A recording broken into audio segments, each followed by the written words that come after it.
વારંવાર ફેરફાર થઈ રહ્યા હોવાથી ખેડૂતો હવે ચિંતિત છે। ક્યારેક ઠંડી ક્યારેક ગરમી, આ વચ્ચે માવઠાની પણ આગાહી કરાઈ છે, જેના કારણે શિયાળુ અને ખાસ કરીને ઘઉંનો પાક જેણે લઈ લીધો છે તેવા ખેડૂતો હવે ચિંતિત છે। જૂનાગઢ કૃષિ યુનિવર્સિટીના કૃષિ નિયામકે આ વિશે ખેડૂતોને માર્ગદર્શન આપ્યું છે। વાતાવરણમાં થતા ફેરફારના કારણે પાક વહેલો પરિપક્વ થઈ ગયો છે, જેના માટે કોઈ દવા છાંટવાની જરૂર નથી રહેતી, આ પ્રકારની વાત તેમણે કરી છે।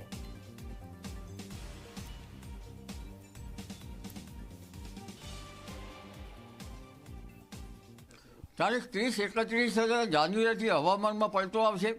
ફેબ્રુઆરીની શરૂઆત સુધીમાં વાદળવાયુ આવવાની શક્યતા રહેશે।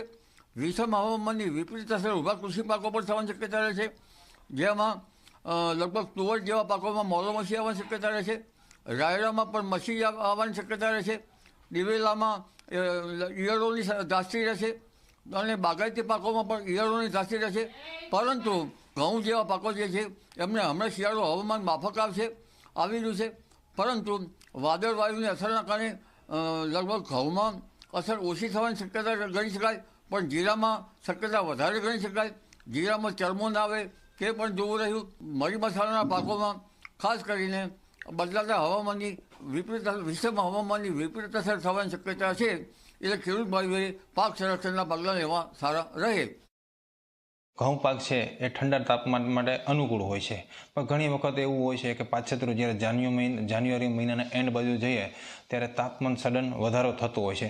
તેને લીધે ઘઉંનો પાક છે એ મેચ્યુરિટી એટલે કે પરિપક્વતા ઉપર સડન આવી જતો હોય છે, બરાબર છે। તો એ એક કુદરતી વાતાવરણના ફેરફારને લીધે થતો હોય છે, જેની અંદર કોઈ માનવ સર્જિત હોતું નથી, જેથી કરીને એની અંદર પાક પરિસ્થિતિની અંદર કોઈ પણ પ્રકારની દવા છાંટવાની જરૂરિયાત રહેતી નથી અને પાક છે એ વહેલો મેચ્યોર થઈ જતો હોય છે। એટલે જે ઠંડી વધ અને ઘટનો જે છે એની લીધે પાકની પરિસ્થિતિ ઉપર એની પરિપક્વતા અથવા તો પાકવાના દિવસોની અંદર વધઘટ જોવા મળશે।